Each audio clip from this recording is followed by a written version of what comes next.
샬롬, 안녕하세요. 오늘은 사도신경 5번째 시간입니다. 오늘 할 부분은 하늘에 오르사 전능하신 하나님 우편에 앉아 계시다가 저리로서 산자와 죽은 자를 심판하러 오시리라. 이 부분 하겠습니다. 음부에 내려가셨던 예수님은 하늘로 올라가셨다고 말하고 있습니다. 음부에 내려가셨던 예수님이 하늘에 올라가신 것 믿으시죠? 이 오르셨다는 말은 존귀함과 능력의 최고의 상태가 되었다는 것을 표현하는 말입니다. 에베소서 4장 9절에서 10절 이렇게 말씀하고 있는데요. 올라가셨다 하였은즉 땅 아래 낮은 곳으로 내리셨던 것이 아니면 무엇이냐. 내리셨던 그가 곧 모든 하늘 위에 오르신 자니 이는 만물을 충만케 하려 하심이라. 이렇게 말씀하고 있습니다. 사람들은 예수님이 하늘에 올라가셨다는 그 구절을 가지고 하늘이 어디야? 라고 묻곤 합니다. 이때 하늘이라고 할 때 우리의 시각에 들어오는 우리가 쳐다볼 수 있는 그런 공간의 하늘이 아닙니다. 영어에서의 그런 장소는 스카이죠. 그런데 성경에서 말하는 하늘은 헤븐을 말하고 있습니다. 그래서 하늘은 공간이나 장소의 개념이 아니라 하나님이 계신 곳으로 올라갔다는 표현입니다. 다시 말해서 예수님이 하나님 아버지로부터 내려오셨죠. 그래서 오셨던 곳으로 다시 돌아간 표현을 이렇게 하고 있습니다. 저는 개인적으로 사도신경의 최고봉은 이 부분이라고 생각합니다. 하늘에 오르사 전능하신 하나님 우편에 앉아 계신다. 너무너무 신나는 거죠. 그분이 이 땅에 오셔서 우리를 구원해 주신 다음에 전능하신 하나님 우편에 앉아 계신다는 이 표현이 저는 너무 좋습니다. 전능하신 하나님 우편에 앉아 계신다 해서 전능하신 하나님이라고 다시 한번 고백합니다. 사도신경 처음 할 때 전능하사 천지를 만드신 할 때 전능하신 하나님이 나왔었잖아요. 그런데 여기서 다시 한번 전능하신 하나님 우편이라고 말하고 있습니다. 사도신경에서 똑같은 단어가 2번 나온 게 2가지가 있는데요. 나는 믿는다 라는 것과 전능하신 하나님이라는 단어입니다. 나는 믿는다 2번, 전능하신 하나님 2번, 이거 가지고도 굉장히 많은 의미를 내포하고 있다고 생각합니다. 예수님은 하늘에 올라가셔서 하나님의 오른편에 앉아 계신다고 하는데요. 이 오른편은 능력과 완전을 나타내는 단어입니다. 그러면 왜 굳이 하나님 옆에 앉아 계시다도 되는데 오른편이라고 하냐면 이 오른편은 예수님의 통치의 현재적인 사건을 의미하는 단어입니다. 예수님이 전능하신 하나님과 같은 능력을 가지고 계신다는 표현을 오른편에 앉아 계신다라고 성경은 말하고 있습니다. 하나님 우편에 앉아 계신다는 이 개념은 시편 110편 1절에도 이렇게 말씀하고 있습니다. 여호와여 주께서 내 주에게 말씀하시기를 내가 내 원수들로 내 발판이 되게 하시기까지 너는 내 오른쪽에 앉아 있으라 하셨도다. 이 말씀 그대로 되어졌죠. 다음에 순교당한 스데반의 입을 통해서도 오른편에 계신 하나님을 보았다는 말씀이 사도행전 7장 55절 56절인데요. 스데반이 성령 충만하여 하늘을 우러러 주목하여 하나님의 영광과 및 예수께서 하나님 우편에 서신 것을 보고 말하되 보라 하늘이 열리고 인자가 하나님 우편에 서신 것을 보노라 한대. 이렇게 사도신경에 실린 고백은 마태복음 16장 19절의 말씀에서 가져온 것 같습니다. 마태복음 16장 19절 주 예수께서 말씀을 마치신 후에 하늘에 올려지사 하나님 우편에 앉으시니라 이렇게 말씀하고 있습니다. 예수님은 사실 이 말씀이 있기 전에 스스로 본인에 대해서 하나님 우편에 앉을 것을 예언한 적이 있으시죠. 마가복음 14장 62절입니다. 인자가 권능자의 우편에 앉은 것과 하늘 구름을 타고 오는 것을 너희가 보리라. 아멘. 이렇게 예수님이 마가복음에서 말씀하신 그대로 올라가셔서 우편에 앉아 계셨다고 사도신경은 그것을 믿는다고 고백하고 있습니다. 예수님이 하늘에 올라가셨다. 그것을 믿는다고 고백함으로 하나님의 자녀인 우리도 이 세상을 마치는 날 다시 우리도 하나님께로 돌아간다는 확신을 가질 수 있습니다. 신앙이란 이렇게 인간으로부터 출발해서 하나님에게로 향하는 것, 하나님에게로 가는 것이 아닐까 생각해 보게 됩니다. 영적 차원에서 예수님은 지금 하나님과 함께 계시지만 동시에 부활하신 그리스도의 영으로서 저와 여러분과 함께 계십니다. 믿으시죠? 그래서 우리는 삶이 지치고 힘들 때 우리와 함께 계신 주님을 믿음의 눈으로, 영적인 눈으로 바라볼 수 있어야 되고 그 주님을 불러보기도 하곤 합니다. 전능하신 하나님 우편에 앉아 계시고 영으로서 우리와 함께 계시는 주님을 느끼고 그 주님과 동행하며 살아가는 저와 여러분이 되기를 바랍니다. 그 다음 부분은 저리로서 산 자와 죽은 자를 심판하러 오시리라 이런 부분인데요. 하나님은 심판하는 하나님이시고 심판하러 오신다는 것을 믿습니다. 이 고백입니다. 이때 저리로서 라는 곳은 어디일까요? 하나님의 보좌의 자리에서 심판하러 오실 것을 말하고 있습니다. 산 자와 죽은 자를 심판하신다고 하는 말은 죽은 자까지도 심판하신다는 말씀으로 생각할 수 있습니다. 그리고 주님과 더불어 살아있는 자, 또 주님을 떠나서 죽어있는 자, 살아있지만 죽어있는 자 있잖아요. 그들까지도 전부 심판하신다는 겁니다.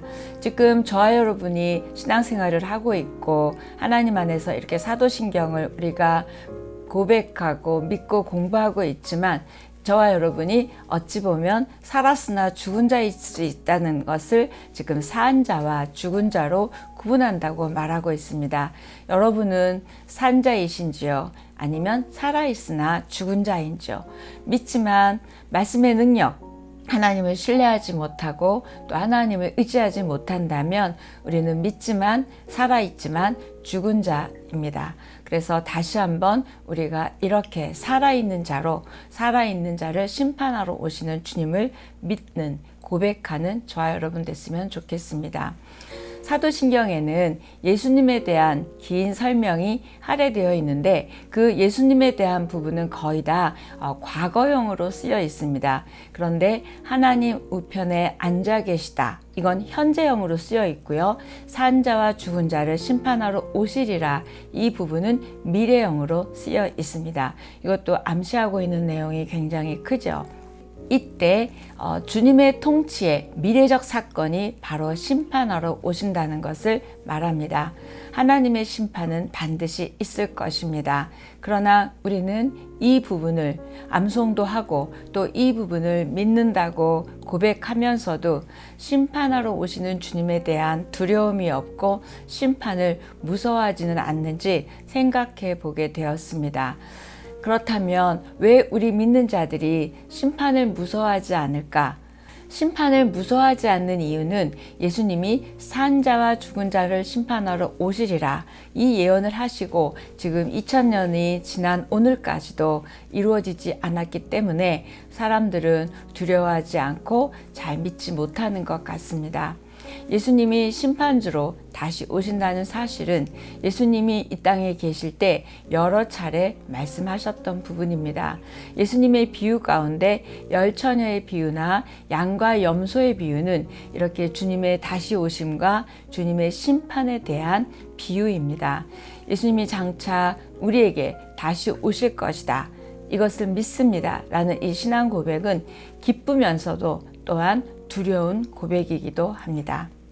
고린도후서 5장 10절에 의하면 우리가 다 반드시 그리스도의 심판대 앞에 드러나 각각 선악간에 그 몸으로 행한 것을 따라 받으려 함이라. 이렇게 우리가 그리스도의 심판대 앞에 서게 될 것이고 우리가 했던 모든 행한 것을 따라 심판을 받는다고 말씀하고 있습니다. 저와 여러분의 살고 있는 삶의 자리가 어디이고 어떤 상황이든 어떤 환경이든 그것을 다 보시고 하나님께서는 우리의 삶을 저울질해 보시고 또 우리를 바라보시고 판단하시고 심판하러 오실 것입니다. 그리스도의 재림에 대한 다시 오심에 대한 언급은 신약에서 학자들이 그러는데요. 평균 13절, 그러니까 13절마다 한 번씩 나온다고 합니다. 그러니까 300번 이상이 다시 오실 것이다, 심판하러 오실 것이다, 재림이다, 이렇게 말하고 있습니다. 주님은 제자들에게 마태복음 24장 44절에 준비하고 있으라, 생각하지 않은 때에 인자가 오리라, 이렇게 말씀하셨습니다. 이 말씀대로 오시겠죠. 말씀은 1.1획도 틀림이 없고 말씀대로 이루어 가시는 주님이기 때문입니다. 마태복음 24장 30절에도 인자가 구름을 타고 능력과 큰 영광으로 오는 것을 보리라, 이렇게 말씀하고 있습니다.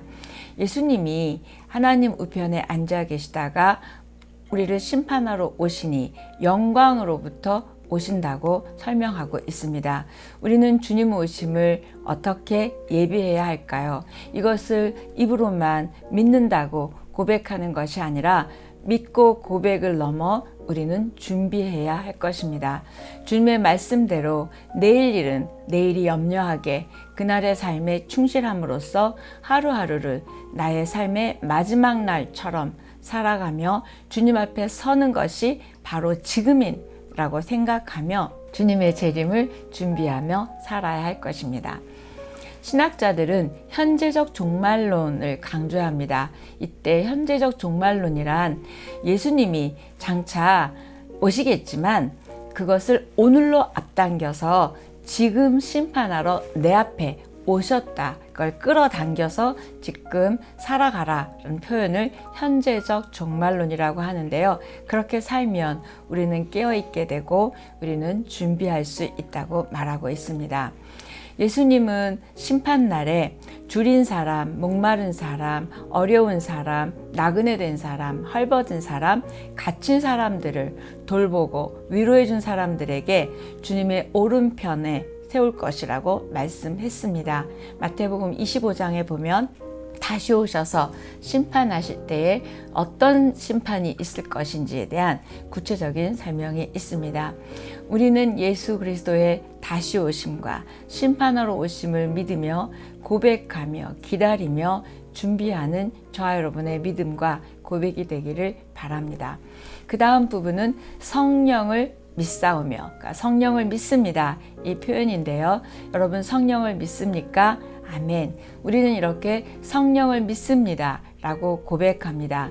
사도신경에는 3가지의 믿는다는 고백이 나옵니다. 우리가 앞에서 했듯이 첫 번째는 전능하신 하나님을 아버지로 믿고, 또 두 번째는 외아들 예수 그리스도를 나의 구주, 나의 주로 믿습니다가 있었죠.